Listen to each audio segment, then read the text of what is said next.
ശർരിൽ വസ്വാസിൽ ഖന്നാസ്, ഖന്നാസായ ദുർബോധകന്റെ ശർരിൽ നിന്ന് രക്ഷപ്പെടാൻ നമ്മെ സഹായിക്കുന്ന ഏറ്റവും വലിയ ആയുധം നിരന്തരമായി ദിക്റുമായി ബന്ധപ്പെടലാണ്. മനുഷ്യന്റെ ജീവിതം എന്ന് പറഞ്ഞാൽ ദിക്ർ തന്നെയാണ്. മിനല്ലാഹി ഇലല്ലാഹി മഅല്ലാഹി ബില്ലാഹി ലില്ലാഹ്. ഈ അഞ്ചാണ് മനുഷ്യന്റെ ജീവിതം. മിനല്ലാഹ് ഇലല്ലാഹ് മഅല്ലാഹ് ബില്ലാഹ് ലില്ലാഹ്. ഇത് ജീവിതമാക്കി മാറ്റിയവരാണ് അള്ളാഹുവിന്റെ ആരിഫീങ്ങൾ എന്ന് പറയും. ആരിഫീങ്ങൾ അള്ളാഹുവിന്റെ മാരിഫത്ത് കിട്ടിയ അടിമകൾ.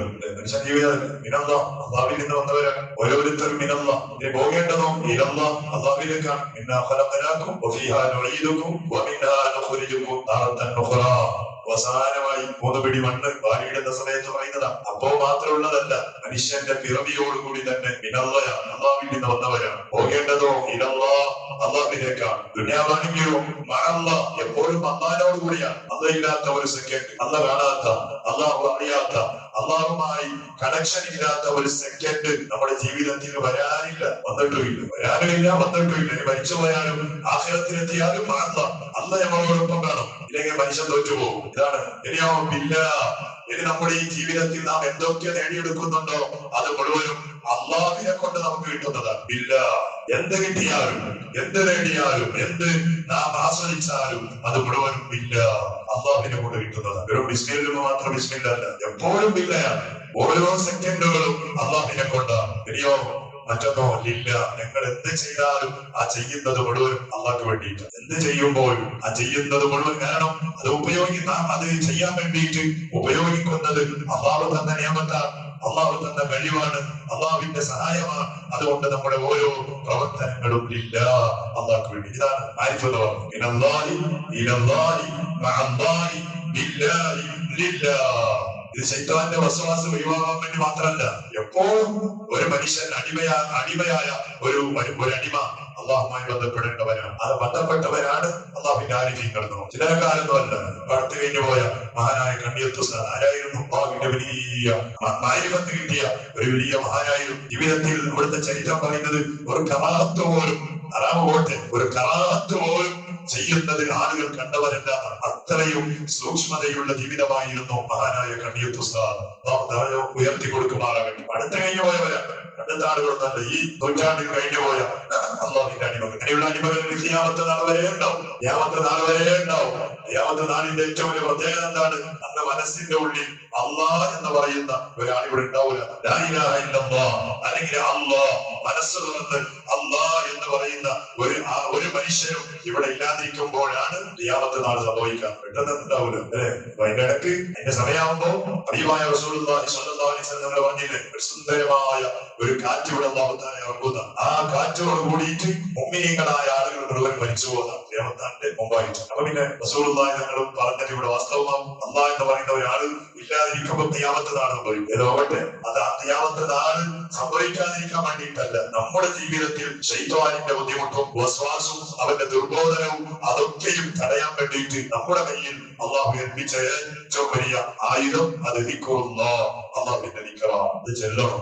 നമ്മള് ഹിസ്റ്ററിയിൽ പോലും, സ്കാൻ കഴിഞ്ഞിട്ട് പോലും അവർ ചെറിയ ദിക്ർ ചെല്ലാനുള്ള ഒരു താല്പര്യം കുറഞ്ഞു പോയ കാലം. അതുകൊണ്ടാണ് ഇവിടെ എല്ലാ രൂപത്തിലും ശൈത്വാൻ ഇങ്ങനെ സ്വാധീനിച്ചുകൊണ്ടിരിക്കുക. എല്ലാ രൂപത്തിലും. ഇന്നലെ രാത്രി മുഖരാനിലാണ് അതിന് വലിയ വേദാറ് പറഞ്ഞു. അയാളെ അദ്ദേഹം പറയുന്നതാ, പെണ്ണ് വീട്ടിൽ നിന്ന് പുറത്തിറങ്ങിയാൽ അത് മുസീബത്താണ്. പെണ്ണ് വീട്ടിൽ നിന്ന് പുറത്തിറങ്ങിയാൽ അത് മുസീബത്താണ്. ശൈത്താൻ അവരുടെ പിന്നിലും മുന്നിലുമായി പല രൂപത്തിലും ഫിത്നക്കുള്ള വഴി ഉണ്ടാക്കി കൊടുക്കും. അല്ലെ? അതുകൊണ്ട് തന്നെ മഹാന്മാർ നമ്മുടെ ഈ വലിയ വിവാദത്തായ നിസ്കാരത്തിന്റെ ഓരോ നിസ്കാരം ലക്ഷ്യം വെച്ച് പള്ളിയിൽ പെണ്ണ് വരരുത് എന്ന് പറഞ്ഞത്. യാത്ര പോകുന്നതിന്റെ ഇടയിൽ, യാത്രയുടെ ഇടയിൽ നിസ്കരിക്കാൻ സൗകര്യം നമ്മുടെ പള്ളിയുടെ പരിസരത്തിനുണ്ട്. ഇത് വേറെയാ. യാത്രയുടെ ഇടയിൽ ആ വരുന്ന നിസ്കാരം. അതല്ലാതെ നമ്മുടെ പള്ളി ഇവിടെ നിർമ്മിക്കപ്പെട്ട എത്ര കാലം അല്ലെ? ജമാഅത്തിന് ആണെങ്കിൽ പെണ്ണ് വന്നോ? അല്ലെ? എന്തുകൊണ്ട്? നമ്മുടെ മഹാന്മാരുടെ നിർദ്ദേശമാണ്, ഹബീബായ തങ്ങളുടെ കൽപ്പനയാണ്. പെണ്ണുങ്ങൾ ഏറ്റവും അവരുടെ വീട് നല്ല വീടിന്റെ ഉള്ളായാണ് നമ്മൾ. വീടെന്ന് പറഞ്ഞതല്ല, വീടിന്റെ ഉള്ളായാണ് പെണ്ണിന്റെ ഏറ്റവും സുരക്ഷിതത്വം. അവിടെയാണ് അവൾ നിസ്കരിക്കേണ്ടത്. ഇന്ന് പല ആവശ്യങ്ങൾ പറഞ്ഞ് നമ്മുടെ പെണ്ണുങ്ങളെ പുറത്തേക്ക് കൊണ്ടുവന്നു. എക്സസൈസിന്റെ പേര് ഇന്ന് ഭർത്താവ് കരയാണ്. ഇത് പെണ്ണ് ഇറങ്ങിപ്പോയി. ഇതിനു വേണ്ടി ഇപ്പോ ഭർത്താവിന്റെ ആവശ്യമില്ല. ഒരുപാട് ചങ്ങായിമാരാണ്, ഒരുപാട് ചാറ്റിംഗാണ്, ഒരുപാട് വീഡിയോ കോളാണ്. പല ആവശ്യങ്ങൾക്കും ഭർത്താവിനോട് ചോദിക്കാതെ വീട് വിട്ട് പെണ്ണെ ഇറങ്ങി പോവാൻ. എത്രത്തോളം പറഞ്ഞാൽ ഭാര്യ ഭർത്താവിനോട് പറയാം, നിങ്ങൾ എനിക്ക് തരാക്കേണ്ടി ഇതിന്റെ പേര് കരഞ്ഞുപോയാണ്. ആ പാവപ്പെട്ട ചെറുപ്പക്കാരൻ കരഞ്ഞോട് പറഞ്ഞു, ഉസ്താദെ ഇങ്ങനെ എന്നോട് അനുഭവം പറഞ്ഞ ഒരുപാട് 10 പേര് എനിക്ക് കാണിക്കാൻ കഴിയും മുഗരാൻ പരിസരങ്ങളിലാണ്. അതിന്റെ കാരണം പെണ്ണ് പുറത്തിറങ്ങിയതാണ്. എക്സസൈസിന്റെ പേര് എന്തെല്ലാം മുസീബത്തുകൾ കാണാനും എന്തെല്ലാം അപകടങ്ങൾ. അത് പറയാണ് ഉസ്താദെ കമ്മിറ്റിക്കാരോടൊക്കെയും പറഞ്ഞിട്ട് ഇതിനെതിരായി ഒരു ശക്തമായ നടപടി ഉണ്ടാകണം, ഇല്ലെങ്കിൽ ഒരുപാട് ഭർത്താക്കന്മാർക്ക് ഭാര്യ നഷ്ടപ്പെട്ടു പോകും. മകൾ മാന്യന്മാരായി നടക്കുന്ന ആളുകൾ ആണ് ഇതിന്റെ പിന്നിൽ പ്രവർത്തിക്കുന്നത്. മകനെ വലിയ മാന്യന്മാരാണ്. മറ്റുള്ളവന്റെ ഭാര്യയെ കയ്യിലാക്കാൻ വേണ്ടി ശ്രമിക്കുന്നവർ പല രൂപത്തിൽ. സുബ്ഹാനല്ലാഹ്, അദ്ദേഹത്തിന്റെ സ്വന്തം അനുഭവം പറഞ്ഞത്. അങ്ങനെ എന്തെല്ലാം മുസീബത്തുകൾ, എന്തെല്ലാം പ്രശ്നങ്ങൾ. കാരണം എന്താ? ഇതാണ് നമുക്ക് അല്ലാഹുമായുള്ള ബന്ധം കുറഞ്ഞതാണ്, ദീനുമായുള്ള ബന്ധം കുറഞ്ഞതാണ്. റസൂലുള്ളാഹി തങ്ങളുടെ ആ വാക്കിലുള്ള വിശ്വസ്തത കുറഞ്ഞു പോയതാണ്. പല നമ്മുടെ താല്പര്യങ്ങൾക്ക് അനുസരിച്ചുകൊണ്ട് നമുക്കിവിടെ ജീവിക്കണം. നമ്മുടെ ശരീരം ഉഷാറാവണം. ശരീരം മരിച്ചുപോകുന്ന ശരീരത്തെ മരിച്ചുപോയാൽ പിന്നെയുള്ള ജീവിതത്തിന് വേണ്ടി ഉണ്ടാക്കി വെക്കേണ്ട ഈ ദുനിയാവിൽ അതൊക്കെ മറന്ന് ജീവിക്കുമ്പോ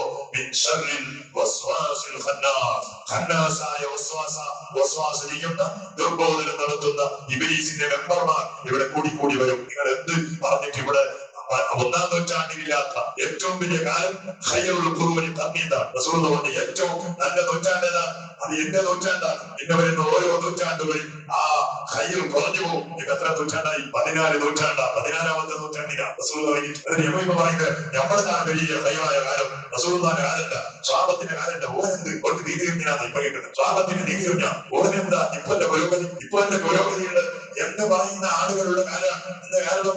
ശബരിൽ ഖന്നാസായ വസ്വാസിനെ പിടികൂടി, ദുർബോധനം പിടികൂടി. അപ്പോൾ അള്ളാഹുവിന്റെ വഴിയിൽ എന്നിട്ട് നാം ആര് നിൽക്കുകയാണ്? അള്ളാഹു നമ്മുടെ സമുദായത്തെ കാക്കട്ടെ. അള്ളാഹു നമ്മുടെ സമുദായത്തെ കാക്കട്ടെ. പഠിച്ചവനെ നമ്മുടെ സമുദായത്തിലുള്ള സഹോദരിമാർക്ക് നീ നല്ല ബുദ്ധിശക്തിയും നല്ല കണ്ടേണവും അള്ളാഹുവിനെ കുറിച്ച് ചിന്തിക്കാൻ, ദീനിനെ കുറിച്ച് ചിന്തിക്കാനുള്ള നല്ല ബോധവും നീ നൽകണേ. റഹ്മാനെ, മുഅ്മിനീങ്ങളെ നാം ഓരോരുത്തരും ചിന്തിക്കേണ്ട വിഷയം. ചിന്തിച്ചില്ലെങ്കിൽ ആരെങ്കിലും ഒരാൾക്ക് എന്റെ മുസീബത്ത് വരുമ്പോ നാടിന് മുഴുവനും വരുന്നു. നാട് മുഴുവനും ആ മുസീബത്തിന്റെ ആ വലിയ പ്രയാസം അനുഭവിക്കേണ്ടി വരും. അള്ളാഹു കാക്കുമാറാകട്ടെ. റസൂലേ നീ സലാമത്ത് നൽകണേ. അള്ളാഹ് നമ്മുടെ മുഗറാണെന്ന് പറഞ്ഞാൽ വലിയ നല്ല പ്രവർത്തനങ്ങൾക്ക് സാക്ഷ്യം വഹിച്ച ഒരു നാടാണ് റസൂലേ. എത്രയോ ആളുകൾ ഈ നാടിന്റെ മഹിമകൾ, പല നാട്ടിൽ പോയാലും ഈ നാടിനെ കുറിച്ച് നല്ല അഭിപ്രായങ്ങൾ, നല്ലത് പറയും. ഒരുപാട് നല്ലവർ സ്വാധീനങ്ങൾ, ഒരുപാട് ദീനിന് വേണ്ടി, അതുപോലെ ദുനിയാവിന്റെ പല മേഖലകളിൽ ആളുകൾ നന്മ പറയുന്ന രൂപത്തിലുള്ള പ്രവർത്തനങ്ങൾ പ്രവർത്തിച്ച ഒരു മണ്ണാണ് നമ്മുടെ ഈ മണ്ണ്. ഇതിന്റെ വറക്കത്തും ഇതിന്റെ അഭിമാനവും ഇതിന്റെ ആ സന്തോഷവും ഖിയാമത്ത് നാട് വരെ നീ നിലനിർത്തണേ. പടച്ചവനെ, ഖന്നാസായ വസ്വാസ് ചെയ്യുന്ന ഇബ്ലീസിന്റെ എല്ലാ ദുർബോധനങ്ങളിൽ നിന്നും അല്ലാഹ് നമ്മുടെ നാടിനെയും നമ്മുടെ നാട്ടുകാരെയും ഞങ്ങളുമായി ബന്ധപ്പെടുന്ന എല്ലാവരെയും നീ സലാമത്താക്കണേ. നീ സലാമത്താക്കണേ. നീ കാക്കണേ. ഇസ്സത്ത് നീ കാക്കണേ. അഭിമാനം നീ നിലനിർത്തണേ. ഒരുപാട് ആളുകൾ പല രൂപത്തിലുള്ള പ്രശ്നങ്ങൾ, പ്രയാസങ്ങൾ, ബേജാറുകൾ പറഞ്ഞു ഓരോരുത്തരുടെയും ഹലാലായ മുറാദുകൾ നീ ഹാസിലാക്കണേ. രോഗങ്ങൾക്ക് നീ ശിഫ നൽകണേ. പ്രകാശിച്ച അതുപോലെ പടച്ചവനെ ഒരുപാട് ആളുകൾ നമ്മുടെ ഒരു കൂട്ടുകാരന്റെ കുടുംബത്തിൽപ്പെട്ട അടുക്കയിലുള്ള ഒരു വീട്ടുകാരൻ മഞ്ഞപ്പിത്തം ബാധിച്ച് വലിയ പ്രയാസത്തിൽ കഴിയുന്നുണ്ട്. അങ്ങനെ ഒരുപാട് ക്യാൻസർ രോഗികൾ, ഡയാലിസ് ചെയ്യപ്പെടുന്ന രോഗികൾ, എല്ലാവർക്കും റമദാനാണ് കടന്നു വരുന്നത്. റമദാനിന്റെ ബർക്കത്തുകൊണ്ട് ശിഫാ നൽകുന്ന, ആഫിയത്ത് നൽകുന്ന ശാരീരികമായ നൊമ്പരങ്ങളും പ്രശ്നങ്ങളും നീ പരിഹരിച്ചു കൊടുക്കണേ. പരിശുദ്ധമായ ഉമ്മക്ക് വേണ്ടി കരുതിയ ആളുകൾ, ഒരു കുടുംബം ഇന്നലെ രാത്രി അവർക്ക് വേണ്ടി യാത്ര പോയി. വളച്ചോനെ അവരുടെ യാത്രയിൽ ബർക്കത്ത് നൽകണേ. അവരുടെ യാത്രയിൽ ഖൈർ നൽകണേ. പരിപൂർണ്ണ ആരോഗ്യവും ആഫിയത്തും പടച്ചവനെ തിരിച്ചു വരുന്നതുവരെ നീ നിലനിർത്തണേ. റഹ്മാനെ, നീ റമദാനിന് മുമ്പായി യാത്രയ്ക്ക് വേണ്ടി ഒരുങ്ങി നിൽക്കുന്ന ആളുകൾ അവരുടെ കാര്യങ്ങൾ മുഴുവനും നീ വാഹത്തിനാക്കി കൊടുക്കണം, സന്തോഷത്തിനാക്കി കൊടുക്കണം. ഒരുപാട് വലിയ സ്വപ്നമാണ് റമദാനിന്റെ പുണ്യ ദിവസങ്ങളിൽ പരിശുദ്ധമായ മക്കയും മദീനയും ഒരുമിച്ച് കൂടണം, ഇബാദത്ത് ചെയ്യണം, അവിടെ തറാവീഹ് നിസ്കരിക്കണം, ഉംറ ചെയ്യണം, തവാഫ് ചെയ്യണം. ആ കാര്യങ്ങൾ മുഴുവനും നീ എളുപ്പമാക്കി കൊടുക്കണേ. നിന്റെ മദദ് നൽകണേ. ഞങ്ങൾക്ക് റമദാനിന്റെ പുണ്യ ദിവസങ്ങളിൽ കിട്ടുന്ന സ്ഥലങ്ങളിൽ പടച്ചവനെ ഒരുപാട് അമലുകൾ ചെയ്ത് റമദാനിനെ അനുഗ്രഹിക്കാനുള്ള തൗഫീഖ് നൽകണേ. പരിശുദ്ധ റമദാനിന്റെ പുണ്യ ദിവസങ്ങളിൽ നിന്റെ പള്ളിയോട് പല കാര്യങ്ങളും ഇവിടുത്തെ ജമാഅത്ത് കമ്മിറ്റി ഏറ്റെടുത്തുള്ള അവർക്ക് അത് നടപ്പിലാക്കാൻ വേണ്ട സഹായങ്ങൾ നീ ചെയ്തു കൊടുക്കണേ.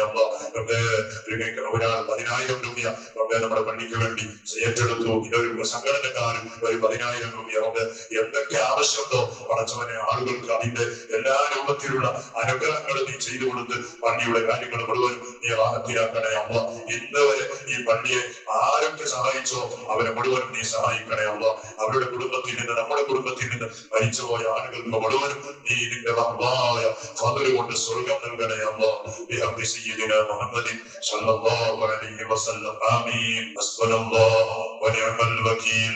നിഅമൽ മൗലാ വനിഅമൽ നസീർ. ഹസ്ബുനല്ലാഹു വനിഅമൽ വകീൽ. നിഅമൽ മൗലാ വനിഅമൽ നസീർ. ഹസ്ബുനല്ലാഹു വനിഅമൽ വകീൽ. നിഅമൽ മൗലാ ونعم النصير. صلى الله على محمد صلى الله عليه وسلم. صلى الله على محمد صلى